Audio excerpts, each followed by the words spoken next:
네, 로마서 계속해서 공부하겠습니다. 네, 지난주에 했던 그 몇 가지를 복습을 하고 진도로 나가겠습니다. 네, 어떤 분들이 로마서는 참 쉬운 일인데 쉬운 교리서인데 왜 이렇게 복습을 자주 하느냐 이렇게 질문하셔가지고 토대가 튼튼해야 집을 높이 지을 수 있지 않습니까? 네. 우리가 교리를 정확하게 알면 어떤 어려운 교리를 만나더라도 쉽게 이해가 할 수 있습니다. 그래서 제가 아주 기초적인 거, 또 아마 대부분의 우리 성도님들은 로마서를 이제 예전에 이미 다 공부를 하셨겠지만 다시 한번 되새김하는 의미에서 이제 기본적인 교리를 강조한다는 것을 아시고 좀 들어주시면 좋겠습니다. 첫 번째 로마서 이제 10장 지난주 했었는데 믿음에 관한 얘기가 있습니다. 믿음.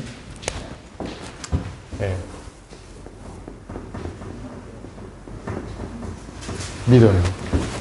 성경은 믿음을 얻을 수 있는 유일한 길이 무엇이라고 말하냐면 믿음은 하나님의 말씀에서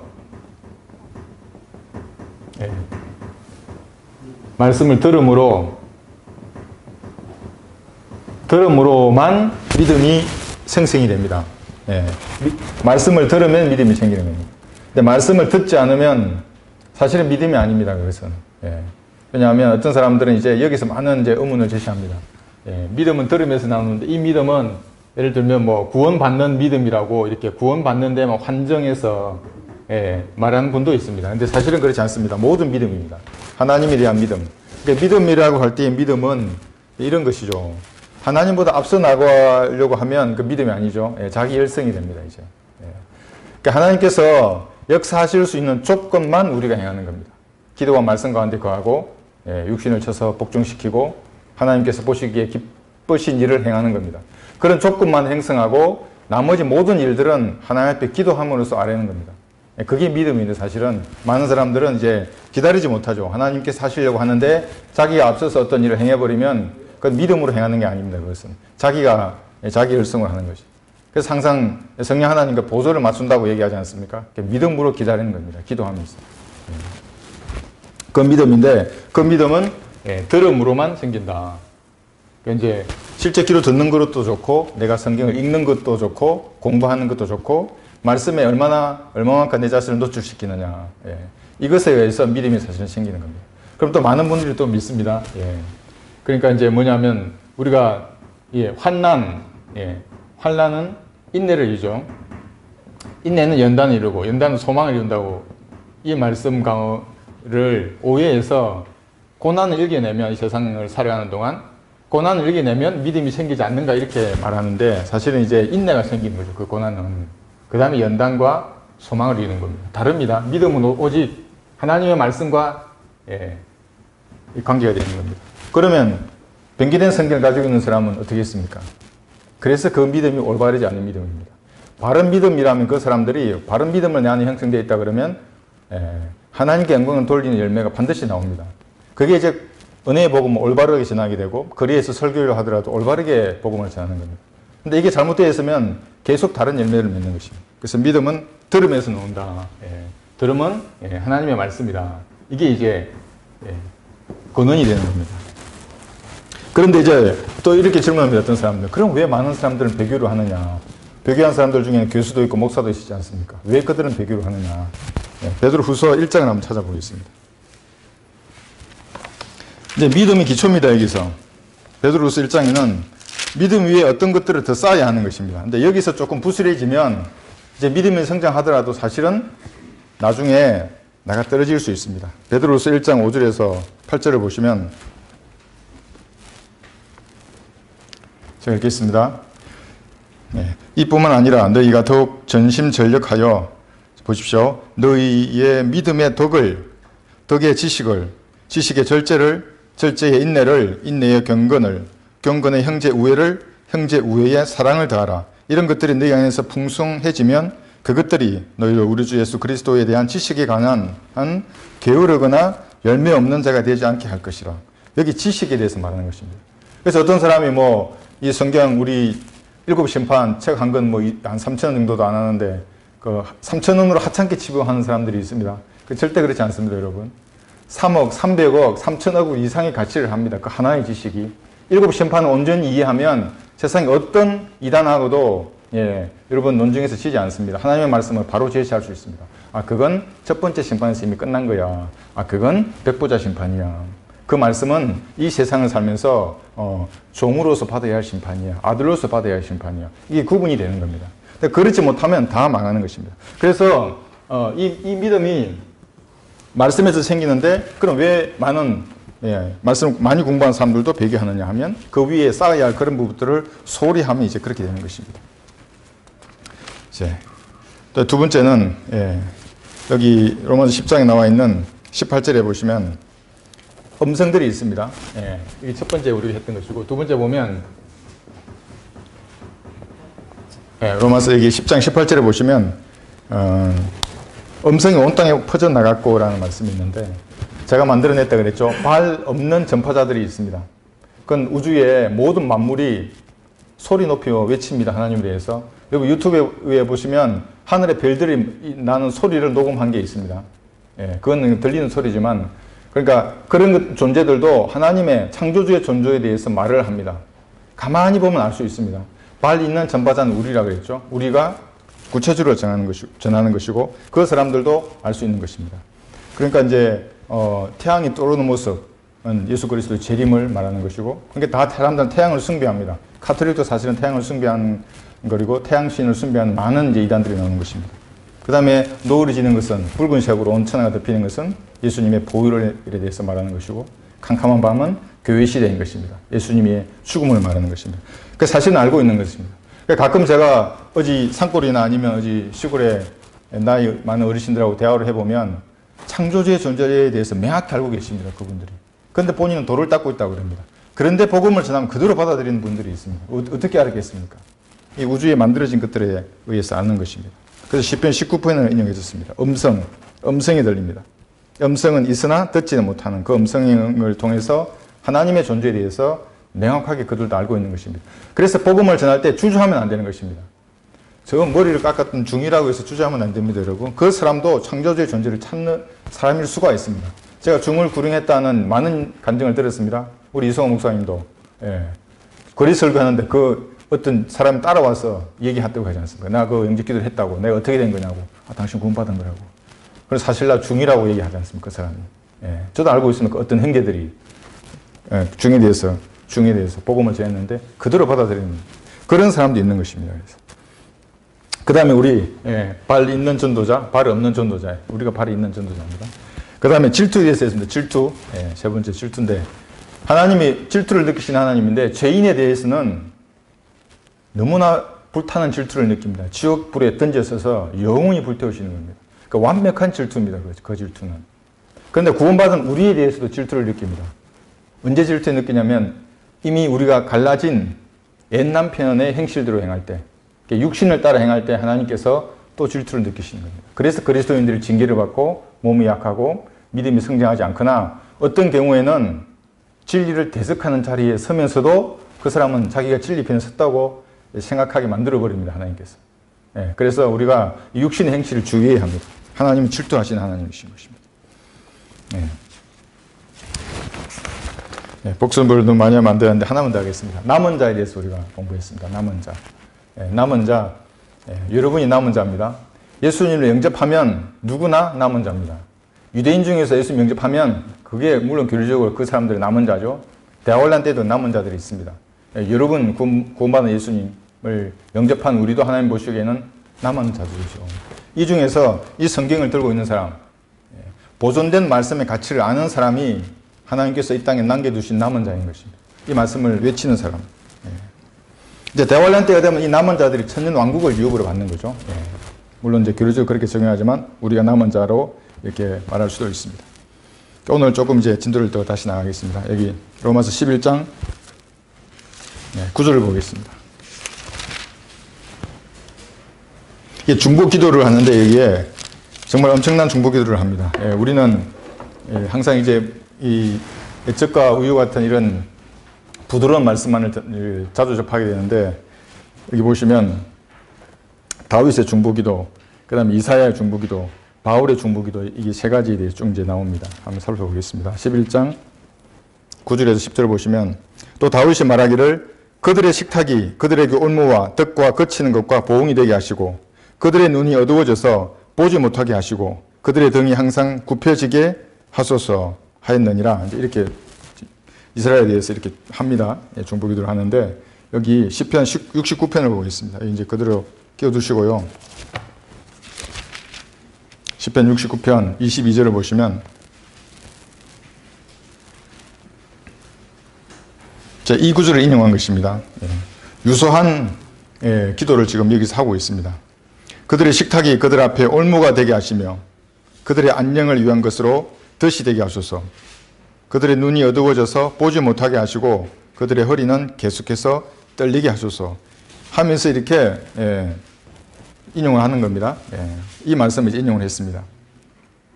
근데 이제 여기 24절에서 28절을 보시면 28절까지 얼마나 이제 강하게 이 부정적인 중보 기도를 하는지 한번 보십시오.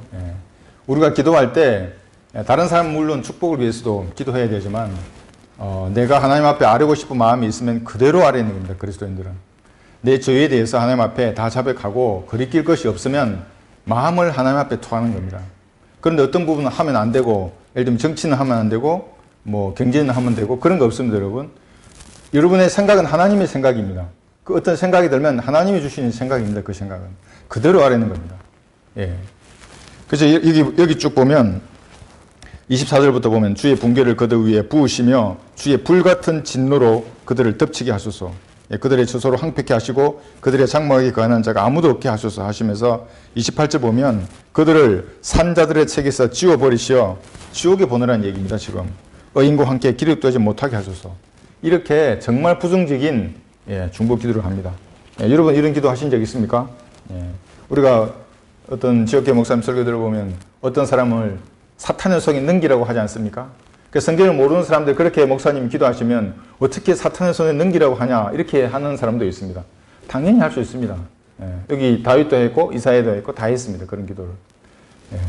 그냥 정확히 해줘. 하나님 보시기에 왜 그렇게 해야 하는지에 대해서 정확하게 말할 수 있어야 합니다. 왜 그렇게 사탄의 손에 넘겨야 돼라고 질문을 하면 대답할 수 있는 확실한 근거가 있어야죠. 근데 바울은 조금 다릅니다. 사도행전 28장을 한번 보겠습니다. 바울은 이렇게 무섭게 중보기도 하지 않습니다. 사도행전 28장 23절을 보시면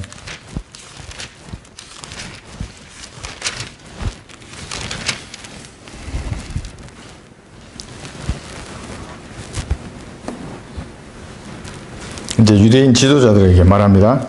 그들이 그와 나를 정하여 많은 사람이 그의 숙소를 찾아오니 그가 아침부터 저녁까지 강론하며 하나님의 나라를 증거하고 또 모세의 율법과 선지자들의 글로서 예수에 관하여 그들을 설득시키더라. 이제 이렇게 하면서 이제 말을 하기 시작합니다. 그 이제 여기 이제 이런 것들이 끝날 때 여기 25절부터 이제 28절을 보시면 이렇게 이제 말합니다. 서로 의견이 맞지 않아 자리를 뜰 때 바울이 한마디 부언하기를 성령께서 선지자 이사야를 통하여 우리 조상에게 잘 말씀하셨도다. 말씀하시기를 이 백성에게 가서 말하되 너희가 듣기는 들어도 깨닫지 못할 것이요 보기는 보아도 알지 못하리라 하라.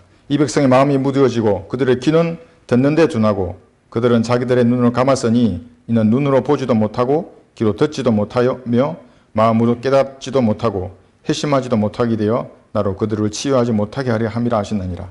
그러므로 하나님의 구원을 이방인들에게 보낸 것과 그들이 그것을 들을 것을 너희가 알라고 하더라. 이제 이 보면 이사야 다윗은 이런 중보 기도를 자기 민족에게 정말 아주 부정적으로 지옥에 보내라고 할 정도로 강력하게 말하지만 바울은 이제 다르게 말합니다. 이제 유대인들이 받지 않자 이제 이 복음은 그러면 내가 너희들이 받지 않았기 때문에 이제는 이방인들에게로 간다. 이방인들에게 이 복음을 전한다. 이렇게 얘기를 하는 것입니다. 이스라엘을 버려라 뭐 그런 말도 아닙니다. 아주 바울은 다르게 이제 얘기하죠. 그러면서 이제 이것이 로마서 11장의 이제 주제처럼 되는 것입니다. 이스라엘의 구원을 받는 기회를 얻기 위해서 이방인들에게 복음을 전하게 되는 그런 상황이 이제 나오고 있습니다. 여기 다음 절 보시면은 11장 11절에서 12절을 보시면 그러면 내가 말하노니 그들이 실족함으로 넘어졌느냐? 결코 그럴 수 없느니라. 도리어 그들의 실적으로, 유대인들입니다, 구원이 이방인들에게 이르렀으니 이는 그들로 시기하게 하려 함이니라. 예. 지금 시기하게 하기 위해서 이방인들에게 이제 복음이 전해졌다고 이렇게 얘기하고 있습니다. 그러니까 유대인들이 하나님의 말씀을 거부하지 않습니까? 거부해버리니까 하나님께서는 말씀을 들을 능력까지도 상실하게 만들어버립니다. 말씀을 듣지 못하게 하게 됩니다. 그래서 우리가 이제 보면 말씀을 듣지 않고자 하면 갖고 있는 말씀마저도 빼앗기게 되는 겁니다.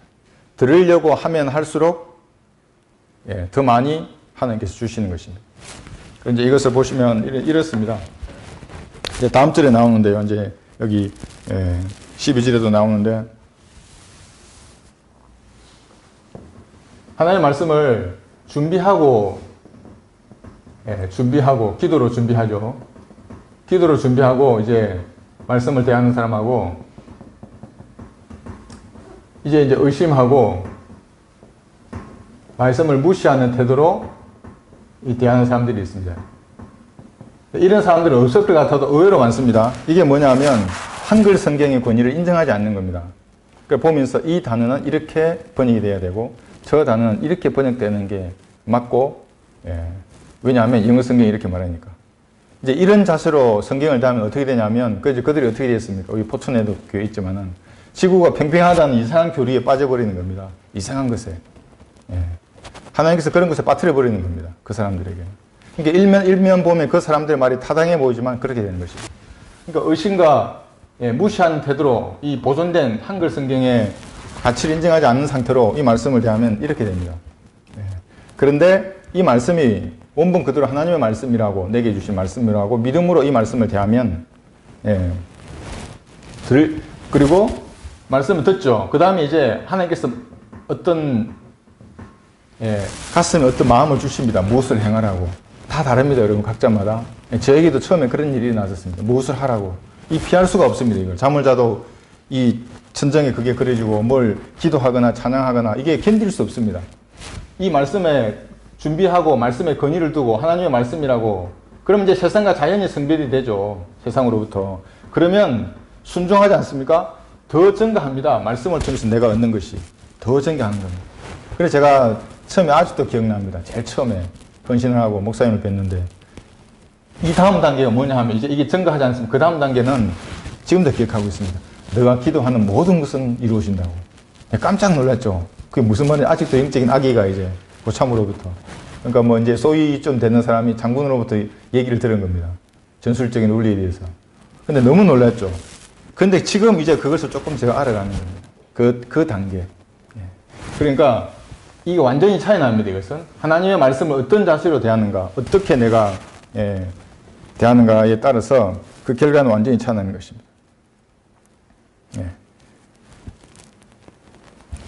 그래서 이제 이런 자세로 대하면, 아까 얘기한 대로 지구 팽팽교회에 빠졌다 그랬죠? 그러니까 진리를 대적하는 자리에 서게 만들어버립니다, 그 사람을. 여러분, 그럴 수 있겠습니까? 하나님께서 미혹의 영을 보낼 수 있겠습니까? 충분히 보낼 수 있습니다. 어떤 자세로 하나님의 말씀을 대하는가. 그래서 항상 주의하는 것입니다. 그래서 섰다고 자랑해서는 안 되는 겁니다. 교만해서는 절대로 안 됩니다. 이 말씀을 대할 때는. 왜냐하면 말씀이 나를 다 읽어버립니다. 이 말씀을 대할 때는. 이 다른 건 다릅니다. 뭐 험정령이나 개혁성경 이런 거는 뭐 논외입니다. 그런 것은 말씀을 아니라고 제가 인정을 안 하기 때문에. 하나님의 말씀을 대할 때는 사실궤도로 살아있는 말씀으로 대하면, 그때부터 이제 첫 단계가 이제 시작이 되는 겁니다. 그리고 그 다음에 순종하는 겁니다, 말씀에. 그러면 이제 불꽃이 일어나는 겁니다. 제가 어떤 형제들에게 그런 얘기를 했습니다. 예전에 이제 교제를 하는데, 전도지에 대해서 좀 이제 얘기하면서, 나는 어떻게 하면 이게 불꽃이 일어나는 줄 안다고. 하나님과의 관계에서. 형제들은 아냐고 하니까, 그냥 가만히 있는 겁니다, 멀뚱멀뚱.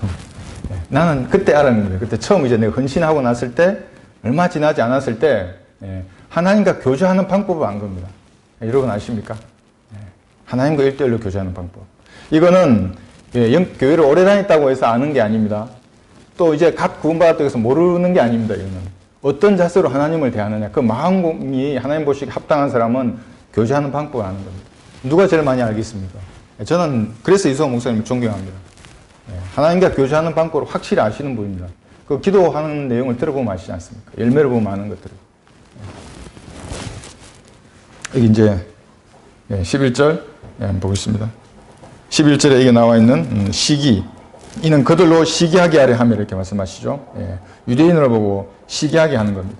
왜 유대인들이 시기하냐면 BC 300~400년만 하더라도 유대인들이 어떤 사람들이었습니까? 성전도 그러니까 지금 보기에 이런 사람들이죠. 그 당시에 이방인들, 영국, 프랑스 이런 사람들 어떤 사람들이 있습니까? 흙집에 사는 사람들, 흙집에 난방도 안 되고 바닥은 맨바닥이고. 근데 유대인들은 완전히 달랐습니다. 그 사람들하고. 그러니까 그때 유대인이 보기에 이방인은 개로 보였던 겁니다. 근데 지금은 어떻습니까? 바뀌었죠, 이제. 지금은 영국, 프랑스, 미국 하면 이방인들 더 위에 있는 것처럼 보입니다. 근데 이 관계가 이제 1948년을 기준으로 기울었다고 이렇게 얘기하는 분들이 있습니다. 그래서 유대인들과 이방인의 관계는 이런 시소 관계라고 하죠, 이렇게. 이 시소 관계입니다. 유대인들이 위에 있으면 이방인 아래에 있는 겁니다. 이랬었죠. 한때, 그러니까 이제 70년 이후로 바뀐 겁니다. 지금은 1948년을 기준으로 이제 유대인이 독립을 하고, 이제 하나님께서는 유대인을 다루기 시작했다고 말씀을 합니다. 점점 어떤 분들이. 그런데 이제 이것의 정점이 휴거죠. 대환란이 끝나고 천년왕국이 되면 이제 바뀌죠, 완전히. 다시 이렇게 돌아가는 거죠. 그런 이제, 시기에 하는 것이 있고, 12절 보시면, 그들의 실족감이 세상의 부요함이 되고 그들의 쇠퇴가 이방인들의 부요함이 되었다면 하물며 그들의 충만함은 어떠하겠느냐 이렇게 말씀하십니다. 이건 유대인들의 실족함이 세상의 부요함이 되었고 유대인의 쇠퇴가 이방인의 부요함이 되었는데 그들의 충만함은 어떠하겠느냐. 여러분 부요함이라고 말할 때 이것은 항상 영적인 것만 말하지 않습니다. 물질적인 것 같이 포함됩니다. 물질적인 것들이. 그래서 이것은 다시 이제 이방인들의 상태는 다시 아래로 내려오고 유대인들이 이제 점점 위로 이제 올라가는 그런 상태가 될 것입니다. 13절을 보시면 내가 이방인인 너희에게 말하노라 내가 이방인들의 사도이기에 나의 직분을 영광스럽게 여기나니. 여기 보면 이방인의 사도가 누구인지 성경은 명확하게 말을 하고 있습니다. 베드로가 아니죠. 바울이 이방인들의 사도라고 말하고 있습니다. 그러니까 근데 가톨릭은 반대로 말하고 있죠. 베드로가 이제 이방인들의 사도인 것처럼 말하면서 로마에 갔을 때 이렇게 주장합니다. 왜 그러냐 하면 마태복음 16장 18절에 보시면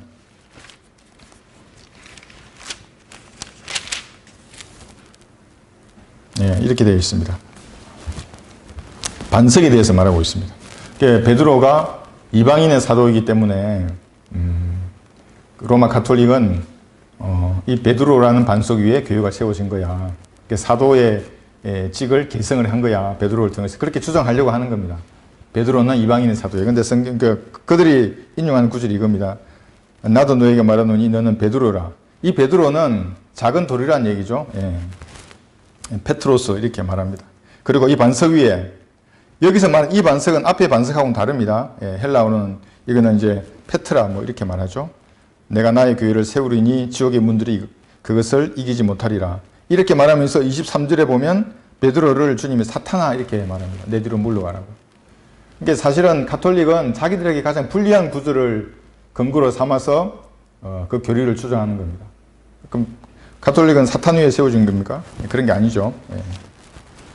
예수님도 로마서 15장에서는 할례자들을 위한 일꾼입니다. 여기 15장 8, 9절을 보시면 로마서 이제 내가 말하노니 예수 그리스도께서는 하나님의 진리를 위하여 할례의 일꾼이 되었으니 이는 조상들에게 주신 약속들을 확고히 하시고 할례의 일꾼입니다.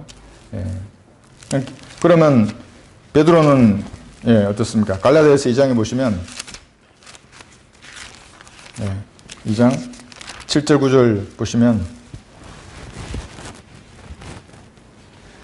오히려 그들은 베드로가 할례자들에게 복음을 전함을 맡은 것 같이 할례자들에게 복음 전함을 맡았죠. 베드로가 유대인들에게 내가 무할례자들에게 복음 전함을 맡은 것을 알았을 때 이게 이방인들입니다. 베드로에게 효과적으로 역사하셔서 할례자들의 사도 직분을 주신 그분께서 나에게도 강력하게 역사하셔서 이방인들을 위한 직분을 주셨느니라. 명확합니다. 여기에 바울이 이방인들의 사도입니다. 그 로마를 하려면 바울이 로마에 가는 거지 베드로가 간 것이 아니죠. 그러니까 베드로를 통한 사도직을 계승했다고 주장하는 것은 여기서만 보더라도 비성경적입니다. 물론 이거 외에도 수백 가지가 있는데 여기 보면 명확한 것입니다. 13절 보겠습니다. 11장 13절 보시면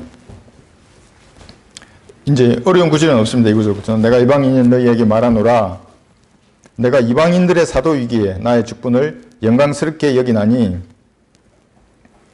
아무쪼록 내가 나의 동족을 시기나게 하여 그들 가운데 얼마라도 구원하려 함이라. 시기나게 하여 구원을 하려고 한다는 겁니다. 물론 이제 결과적으로 바울의 이 작전은 성공하지는 못했습니다. 예루살렘에서 바울이 유대인들에게 이에 대해서 강력하게 얘기했을 때 유대인들이 어떻게 했냐면 이제 바울을 죽이려고 했죠. 성 밖으로 쫓아내어서 때려서 죽이려고 했습니다. 바울을. 그러니까 로마 군인들이 와서 바울을 구해줬죠. 이렇게 시기나게 해서 구원시키려고 했지만 바울은 실패를 했습니다. 여기 사도행전 21장을 보시면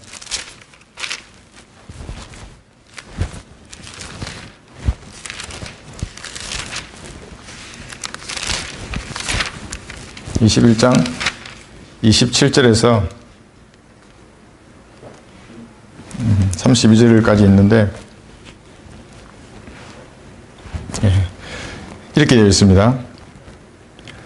그 7일이 거의 끝날 무렵 아시아에서 온 유대인들이 성전에서 그를 보고 온 무리를 선동하여 그를 붙잡고서 외치기를 이스라엘 사람들이여 도우라.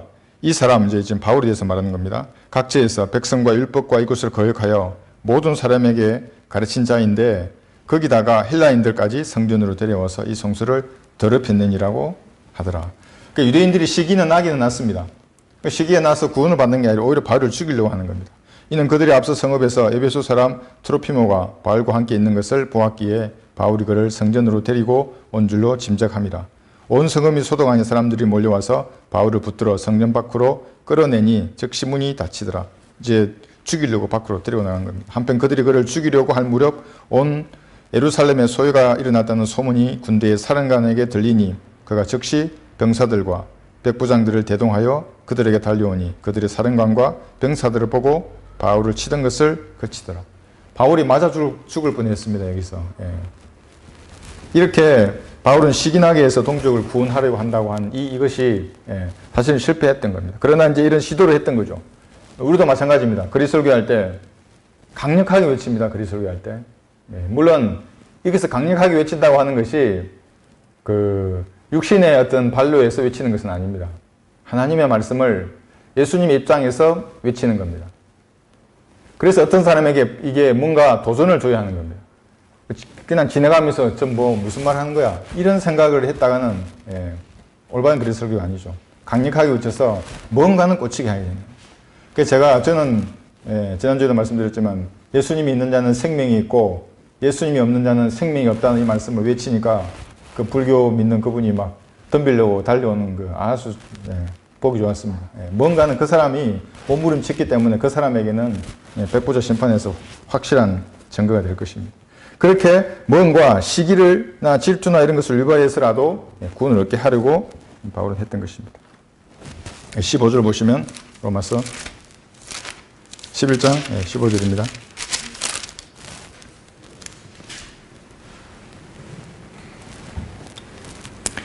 그들을 버리는 것이 세상에 화의가 된다면 지금 유대인들에서 말합니다. 그들을 받아들이면 죽은 자들로부터 살아나는 생명이 아니고 무엇이겠느냐. 이 유대인들을 버리신 것은 일시적으로 버렸던 겁니다. 이제 민족적으로 다시 회복될 겁니다. 유대인들은 대환란을 통해서. 뭐 어려운 구조는 없습니다. 그래서 우리에게 기회가 온 거죠. 유대인들이 그렇게 되니까. 첫 열매가 거룩하면 빵덩어리도 거룩하고 또 뿌리가 거룩하면 그 가지도 거룩하니라. 뿌리와 가지에 대해서 말하고 있습니다. 17에 보시면 또한 만일 가지들 가운데 얼마가 꺾여지고 돌 올리브 나무인 내가 그들 가운데 접붙여져서 올리브 나무의 뿌리와 기름진 것을 함께 받게 되었다면 그 가지들에게 자랑하지 말라. 내가 자랑하여도 내가 뿌리를 지탱하는 것이 아니요 뿌리가 너를 지탱하는 것이니라. 여러분 유대인들을 미워하는 사람들은 이것을 다 안 읽습니다. 안식교인들부터 해서 여호와의 정에 마찬가지입니다. 유대인들을 싫어합니다. 그 사람들은. 왜 싫어하냐면 참 올리브 나무가 있는데 뿌리가 나 있겠죠, 나무에. 이 가지가 하나 꺾인 겁니다. 이렇게 가지가 꺾이고 돌 올리브 나무 가지가 이게 접붙임을 당했습니다. 이렇게. 그러면 참 올리브 나무를 유지하는 것은 이 뿌리지 않습니까? 뿌리. 유대인들입니다. 접붙임을 받은 이 가지가 아니고. 그러니까 이 가지가 뿌리를 대체할 수 없는 겁니다. 그래서 대환란이 되면 다시 유대인들이 다시 이제 예전의 그 영광을 다시 되찾는 겁니다. 민족들의 머리로 다시 올라서는 겁니다. 그런데 지금의 많은 신학교에 대해서 뭐라고 말하냐면 이제 유대인들은 끝나버렸다. 끝나버리고 이제 구원받은 영적인 유대인들이 유대인의 모든 지위를 전부 자기들이 다 이제 소유했다고 말하는 겁니다. 그들의 권리를. 그래서 구약 성경은 전부 영적으로 해석해버리고. 그렇지 않습니다. 성경. 여기 17절에서도 명확하게 말하고 있습니다. 또 만일 가지들 가운데 얼마가 꺾여지고 돌 올리브 나무인 내가 그들 가운데 접붙여져서 올리브 나무의 뿌리와 기름진 것을 함께 받게 되었다면 그 가지들에게 자랑하지 말라. 내가 자랑하여도 내가 뿌리를 지탱하는 것이 아니요 뿌리가 너를 지탱하는 것이니라. 유대인들이 우리를 지탱하는 겁니다, 여러분. 그래서 유대인들을 미워하지 말라고 하는 겁니다. 사랑하라고. 그러니까 유대인을 미워해서 살아남은 개인도 없을 뿐더러 살아남은 민족도 없습니다. 그 역사적으로 증명이 됩니다. 미국이 왜 지금의 번영을 이루겠습니까? 유대인들을 받아줬기 때문에 그렇습니다. 왜 다른 나라는 다 망했습니까? 유대인들을 이렇게 배척하고 거부해서 망하지 않은 나라나 민족은 없는 것입니다. 그러면 내가 말하기를 가지들이 꺾인 것은 내가 접붙여지기 위한 것이라 하리라. 옳도다. 그들은 믿지 아니함으로 꺾여졌고 너는 믿음으로 섰느니라. 높아지려는 생각을 품지 말고 도리어 두려워하라. 이렇게 말합니다. 이제 두려워하라고 말하는 것입니다. 이게. 믿지 아니함으로 꺾여진 것입니다. 하나님께서 본래의 가지들도 아끼지 아니하셨으니 너도 아끼지 아니하실까 주의하라. 여기서 이제 너 이렇게 얘기했습니까? 너 21절에서의 너는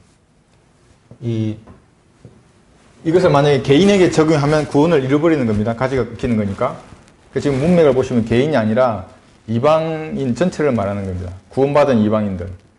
이 가지에 접붙임 받은 이 사람들. 이 개인이 아니고 이 민족 전체를 말하는 겁니다. 하나님께서 여기 이 이스라엘의 12지파도 꺾었지 않습니까? 믿지 않으니까. 그 접붙임을 받은 너도 꺾여질 수 있는 겁니다. 이방인들. 언제든지. 그걸 개인의 삶에 적용해도 마찬가지입니다. 우리가 만약에 교만해졌어. 그래, 구원받았어. 나 이제, 어떤 죄를 지어도 이제, 나는 하늘나라 가. 물론 하늘나라 갑니다. 그래서 만약에 교만해지고 내 마음대로 산다 그러면, 어떻게 되겠습니까? 그리스도인들은 더 규제받는 삶을 살아야 하는 겁니다. 그리스도인 되고 나면. 물론 자유롭죠. 죄에 대해서는. 언제든지 꺾여질 수 있는 겁니다. 언제든지. 그래서 21절은 이제 이건 구원의 영원한 보장을 믿지 않는 많은 이제 이단 교회들이 잘 인용하는 구절입니다. 22절을 보시면 그러므로 하나님의 선하심과 준엄하심을 보라. 이 선하심과 준엄하심을 말하고 있습니다. 넘어지는 자들에게는 준엄하시니 만일 내가 그분의 선하심에 머물면 그 선하심이 너에게 있을 것이나 그렇지 아니하면 너도 꺾이리라. 하나님은 균형 잡히신 분입니다. 준엄하심과 선하심을 가지고 계시고 하나님은 사랑이신데 소멸케 하는 불이신 겁니다. 이 균형 잡혀 있습니다. 그 어떤 것만 이렇게 지옥에만 보내는 그런 조로아스터 교회의 그런 신이 아닙니다. 하나님은 모든 죄인들을 죄를 지어도 사랑하고 예수님 영접하지 않아도 사랑하고 그런 하나님이 아닙니다. 사랑이신데 지옥에 보내시는 분입니다. 그런데 그 사랑도 완벽하게 사랑을 하시고 지옥도 완벽하게 지옥에 보내는 겁니다. 그래서 영원히 지옥에서 불타는 것이고 어떤 죄를 지었든지 예수님 피로 용서받는 것입니다. 완벽한 성품을 가지고 계신데 그것은 균형 잡힌 성량으로 역사하는 것입니다. 하나님의 양면성을 여기서 볼 수가 있습니다.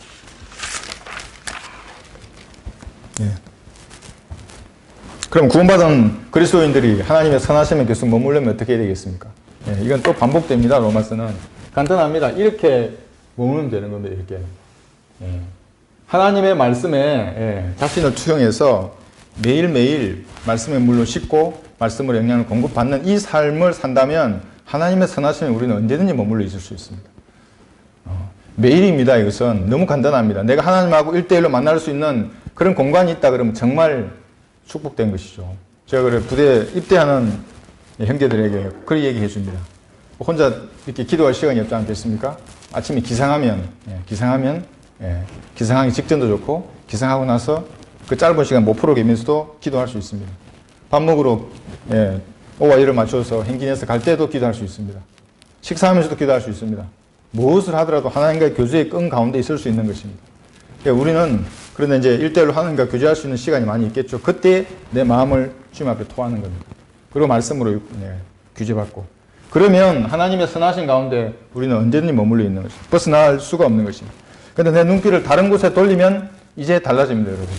다른 곳에 돌리면 이렇게 되는 겁니다. 말씀에 대해서 관심이 없어지는 겁니다. 의심하게 되고 무시하게 되고.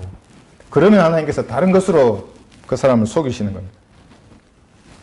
말씀에 등을 돌리면 우리도 꺾으시는 겁니다. 23절 다시 한번 보고 있습니다. 또 그들도 믿지 않는 가운데 계속 머물지 아니하면 접붙임을 받을 것이니라. 이는 하나님께서 그들을 다시 접붙이실 수 있기 때문이라. 다시 접붙이는 겁니다. 유대인들을. 그러니까 이 구절만 보더라도 안식교인들이 얼마나 바보 같은지를 금방 알 수 있는 겁니다. 그들을 접붙이는 겁니다. 현재 꺾여진 이스라엘에 언제든지 다시 붙일 수가 있는 것입니다. 23절, 24절 보시면 내가 본래의 돌 올리브 나무에서 꺾여 본성을 거슬러, 이게 본성을 거슬러 이렇게 말합니다. 왜 이 본성을 거슬리라고 말을 하냐면 바울이 보기에 이방인들은 그 당시에 개처럼 여기지 않습니까? 그들의 생활상도 그랬고 하나님을 모르는 인간의 본성은 이런 겁니다. 거기서 개라고 표현했듯이 예수님마저도 그렇게 표현했듯이 하나님을 모르는 예수님 영접하지 않은 모든 사람들의 본성은 사실은 이런 것들입니다. 여자는 돼지, 남자는 개. 뭐 모두를 사랑하고 이런 것은 없습니다. 성경에는. 예수님을 영접했느냐 안 했느냐에 따라서 이렇게 차별이 나는 것입니다. 24절 하고 있죠. 그래서 이 성경도 유대인의 책입니다. 유대인이 쓴 책이고 유대인의 역사인 것입니다. 그렇기 때문에 꺾여져 있던 유대인들이 나중에 접붙임을 받을 때는 더 잘 붙는 것입니다. 대환란을 끝나고 다시 이제 이들이 접붙임을 받을 때는 잘 붙습니다. 우리보다 더 훨씬. 형제들아 너희가 스스로 지혜 있는 채 하지 않기 위하여 이 신비를 너희가 모르기를 내가 원치 아니하노니 이는 이방인들의 충만함이 차기까지는 이스라엘의 일부가 완고하게 된 것이라. 이방인들의 충만함, 여러분들 이건 아마 다 아실 것입니다. 변개된 성경에는 이방인들의 수가 차기까지 뭐 이러면서 구원받는 이방인들의 수가 차야 차면 이제 이스라엘에 돌아온다 이렇게도 말하는데 아니죠. 이방인들의 여기서 충만함, 저하기 차기까지입니다.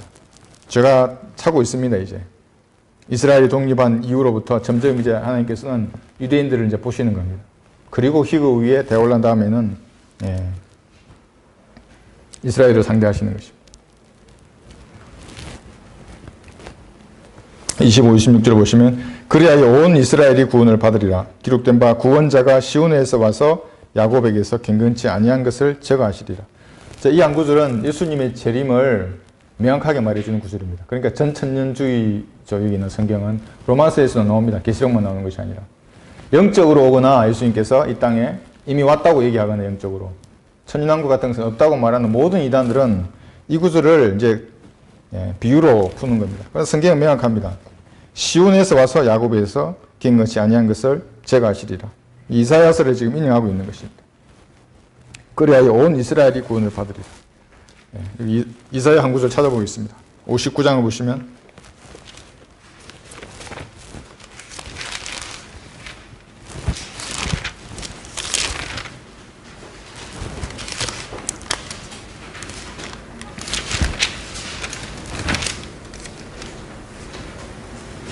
(20절에서 21절) 그러니까 전천년주의를 믿지 않는 많은 자들은 구약 성경의 거의 대부분을 전부 영적으로만 해석해 버리는 겁니다. 구속주가 시온에게 야곱 안에서 허물로부터 떠난 자들에게 오시리라. 주가 말하노라. 나에게는 이것이 그들과 함께한 나의 언약이라. 주가 말하노라. 내 위에 있는 나의 영과 내 입에 둔 말들이 내 입에서와 내 씨의 입에서와 내 씨의 입에서 이제부터 영원토록 떠나지 아니하리라. 주가 말하노라. 예. 이 구절을 지금 인용하고 있는 것입니다. 이것은 문자적인 말 그대로입니다. 예. 예수님의 재림에 대해서 분명하게 말씀하고 있습니다. 그러니까 우리가 14만 4천을 알고 계시죠, 여러분? 우리가 이제 휴거를 말할 때 많은 사람들은 환란 전 휴거냐, 환란 중 휴거냐 이것만 따집니다. 온 이스라엘이 구원을 받으리라 이렇게 말하는 거예요. 예. 그러나 성경은 휴거되죠. 예. 먼저 죽은 자들이 먼저 일어나고, 죽은 자들이 먼저 일어나고 이렇게 말했을 때 죽은 자들이 여러분 예수님께서 부활하실 때 어떻게 했습니까? 잠자던 구약 성도들이 많은 몸들이 일어나서 들어온 겁니다. 성으로. 거룩한 성 예루살렘 들어와 사람들을 보이셨습니다. 그 기간을 알 수 없습니다. 죽은 자들이 먼저 일어나고 그 다음에 우리도 이제 변화돼서 올라갈 텐데 그 기간 간격은 언제인지는 모릅니다. 아마 먼저 구원받고 잠들었던 성도들이 여러분 집에 찾아올 수도 있습니다. 그리고 같이 올라갈 수도 있습니다. 기간은 모르지만 휴거되었습니다. 그때부터 대환란이 시작이 되죠. 이제 이것만 아는 겁니다. 제도화된 교인들은 이것만. 대환란 전에 물론 휴거됩니다. 물론 이제 감리교인들은 믿지 않죠. 여기서 대환란을 견뎌야 신부답게 살아야 기름을 준비해야 휴거된다 이렇게 얘기를 하죠. 그런데 그 사람들이 그 구절도 맞는 말입니다. 왜냐하면 대환란 끝에 이제 환란 성도들도 또 휴거가 되는 겁니다. 이렇게 환란 성도의 휴거가 있는 겁니다. 그러니까 그 구절을 이 사람들은 모르기 때문에 마태복음 여기 24장에 보시면 처녀들이 나오지 않습니까? 정당에서 기름이 없는 처녀들은 어떻게 됩니까? 기름이 있는 처녀들은 또 어떻게 됩니까? 거기는 처녀들입니다. 이때 우리는 한순결한 처녀입니다. 한순결한 처녀. 여기는 처녀들이고 한순결한 처녀는 다 올라갑니다. 하늘나라로. 그렇게 행위 구원을 강조했던 사람들에게 주님께서 기회를 주시는 겁니다. 아 그래 네가 행위로 구원받고자 해? 그러니까 하나님의 경륜이 이제 바뀌는 겁니다. 그러면 이제 행위를 주는 겁니다. 해봐 행위를 한번. 그때의 행위는 여러분 계속 말씀드리는 게 뭐냐면 이때는 목을 걸어야 합니다. 자기 행위를 지키기 위해서 예수님을 믿는다 그러면 그 믿음을 실제적으로 내가 굶어 죽든지 목베임을 당하든지 둘 중에 하나로 해야 됩니다. 그런 각오 없이 그때 믿음은 다 이제 하는 거죠. 그러니까 여기서 휴거되려고 그러면 행위가 필요한 거죠. 이게 대환란 때는. 그럼 이제 휴거되고 나면 여기 14만 4천으로 예표되는 환란 성도뿐만 아니라 그들도 휴거되죠. 이 땅에. 휴거되지 않고 남아있는 사람들도 있습니다. 살라 페트라에서 이제 끝까지 예수님의 재림을 기다리는 사람, 예수님 재림하실 거죠. 이렇게 우리와 같이 이때. 그래서 온 이스라엘이 구원을 받는 겁니다. 온 이스라엘. 그래서 많은 사람들은 마태복음 24장을 팹니다. 25장을 펴면서 여기 봐봐. 끝까지 견뎌야 되잖아. 그래야 이게 처녀들처럼 이렇게 되고 배틀을 짜고 있는데 한 사람은 데려가 밭에서 뭐 일하고 있는데 한 사람은 데려가고 한 사람은 남고 그렇게 한다잖아. 합니다. 이게 대환란 때. 거기에 대환란이라고 분명히 마태복음 24장에 나와 있습니다. 환란 후에 해가 어두워지고 인자가 재림의 표적이 이렇게 보이는 겁니다. 한번 찾아보겠습니다. 마태복음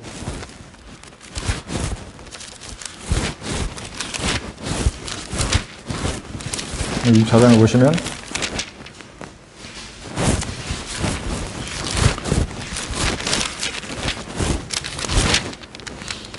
자, 29절 보시면 이제 지금 이 24장은 대환란에 대해서 말씀하시는 겁니다. 21절에 보면 이는 그때에 대환란이 있으리니 이러하면서 전부 이제 대환란에 관한 얘기입니다. 휴거가 일어나고 나서에 일어날 일들. 그러면 예수님의 지상 재림이 이제 가까운 겁니다. 그러면서 이제 29절에 가시면 이제 이렇게 되는 겁니다.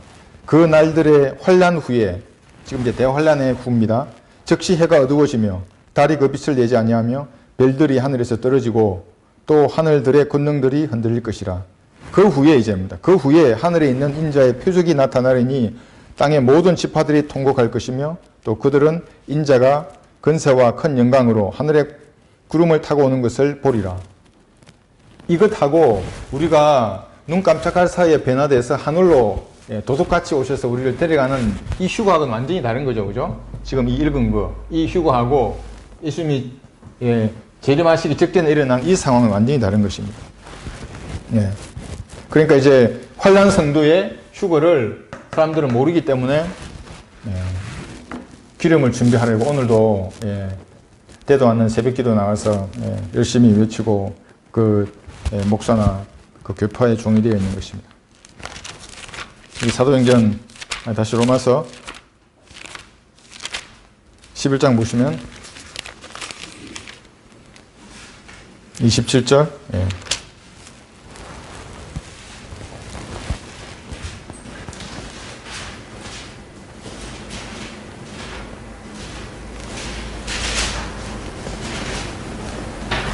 27절 보시면 이제 이는 내가 그들의 죄들을 없앨 때 그들에 대한 나의 언약이 이것임이라 한 것 같으니라. 이 유대인들의 죄들을 없앨 때입니다. 그때가 언제이겠습니까? 그때가 이제 대환란이 끝나고 예수님께서 오시는 그때입니다. 죄들이 지워지는 때입니다. 이스라엘의 죄들을 지워지는 때. 사도행전 3장 19절에도 나옵니다. 이것을 새롭게 되는 때 이렇게 말합니다. 새롭게 되는 때. 이것이 민족적인 구원의 때입니다. 이스라엘이 민족적으로 구원을 받는 것입니다. 근데 우리하고 조금 다른 것이 유대인하고 우리하고는 다릅니다, 여러분. 이제 안식일을 논쟁할 때 제가 안식교인하고 말했는데 다르다고. 육적인 유대인하고 우리는 한국 사람이지 않냐고, 우리는 백이민족이라고, 유대인이 아니라고 왜 자꾸 안식일에 대해서 걱정하냐고 얘기했는데 이게 이런 것입니다. 그 개인적인 민족적인 이방인들은 구원이 있으면 이방인들은 개인적으로 구원받습니다. 이렇게 다 걔들 개인적으로. 유대인들은 어떻습니까? 여기서 이방인, 유대인 외에 모든 민족입니다. 이방인. 근데 하나님의 교회가 있죠. 유대인들도 똑같이 개인적으로 구원받습니다. 예수님 영접하면 누구든지, 어떤 사람이든지, 그 유대인이든지 유대인이 아니든지. 그런데 민족적으로 구원받는 이 구속, 이 구원은 이방인들은 그런 게 없습니다. 근데 유대인들은 있는 것입니다. 지금도 하나님의 백성이지만 지금 아직 버림받은 상태죠. 이제 대환란을 통과하면 민족적으로 이들은 다시 예전과 같이 그런 영광을 회복하는 겁니다. 이 다른 겁니다. 그래서 그런데 많은 이제 여기 이단들을 보면 유대인들에 대한 그 적의를 가지고 있습니다. 예수님이 십자가에 못 박은 민족이야. 유대인은 끝났어. 이제 더 이상 하나님 상대하지 않아. 이들은 하나님 버리셔서 그리고 자기들이 그 지위를 차지하는 겁니다. 그 왕관을 교황에게 씌워주는 사람도 있습니다. 교황에게. 왕관은. 유대인은 끝났기 때문에 교회의 왕은, 영적인 왕국 왕은 교황이야. 이렇게 말하는 사람. 그러나 유대인들은 민족적으로도 다시 구속을 받고 천년왕국 때에는 이 민족의 우두머리가, 민족들의 머리가 되는 것입니다. 이런 것이 조금 차이가 있는데 이들은 이런 것들을 이해하지 못하기 때문에 유대인과 이방인의 관계에 대해서 개념을 잡지 못하는 것입니다. 그래서 누구든지 유대인들을 미워한다 그러면 여러분 잘 보십시오. 잘 보시면 마귀적인 요소가 곳곳에 숨어 있습니다. 유대인들에 대한 어떤 적의를 가지고 있다. 그런 사람들. 로마서 한 구절만 더 하겠습니다. 11장 28절 보시면 복음에 강하여는 그들이 너희로 인하여 원수가 되었으나 선택에 있어서는 그들의 조상으로 인하여 사랑을 받는 자들이라. 사랑을 받는 자들입니다. 끝난 것이 아니라 그들의 조상으로 인해서. 복음으로, 은혜의 복음을 거부하는 유대인과 교회는 물론 이제 지금은 그런 관계이지만 그런 것입니다. 선택에 있어서는 그렇지 않은 거죠. 그런데 이 선택이라는 것이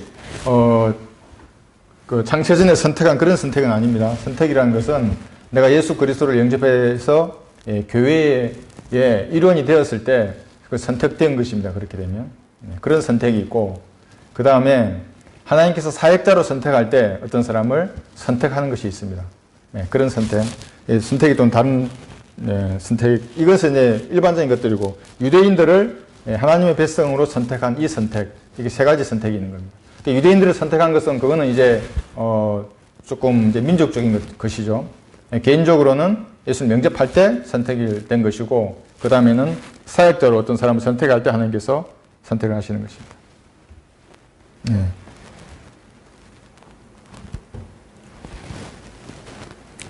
그래서 이제 여기서 우리 28절까지 보면서 마지막 이 계절만 한번 보겠습니다.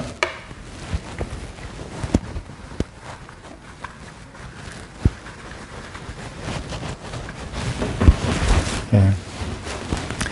말씀에 귀를 기울이면, 예. 여러분, 유대인들이 있는 곳에는 항상 돈이 있습니다, 여러분. 예.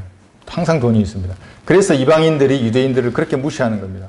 2차 대전 때 그래서 죽인 겁니다, 히틀러가 사실은. 예. 알짜배기에 다 들어있습니다, 거기에.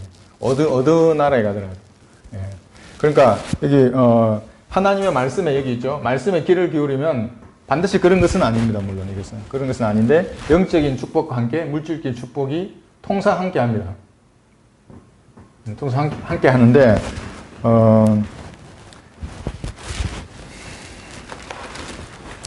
경제적인 부흥이, 여기 물질적인 부흥이, 영적인 부흥이 물질적인 부흥을 이제 같이 이끌어내고, 동시에 성령의 역사도 함께 나타난다. 예, 여러분, 이건 어떻게 설명할 수 있겠습니까? 하나님을 알게 되면, 예수를 영접하게 되면, 어둠이 다 물러갑니다. 지혜가 생깁니다. 물질을 다룰 때도 지혜가 생기는 겁니다. 시간을 허투루 쓰지 않습니다. 뭔가를 주셔도 지혜를 주십니다. 돈을 함부로 쓰지도 않고, 낭비하지도 않고, 일할 수 있는, 어떤 것을 주셔서라도 이 경제적인 부흥을 함께 따라오게 하는 것입니다. 근데 이제 말씀에 귀를 기울이기를 싫어하게 되면, 이게 아니라 이쪽에 있던, 말씀을 무시하게 되면 이런 것들이 다 없어집니다. 성령의 역사도 없어지고, 영적인 거, 경제적인 거, 같이 이제 세력하기 시작하는 것입니다. 이것이 하나의 규칙입니다, 규칙. 이것도 규칙이듯이, 말씀을 무시하기 시작하면 다 붕괴되는 것입니다. 영적으로 물질적인 것 함께 그렇게 되는 것입니다. 오늘 여기까지 하겠습니다.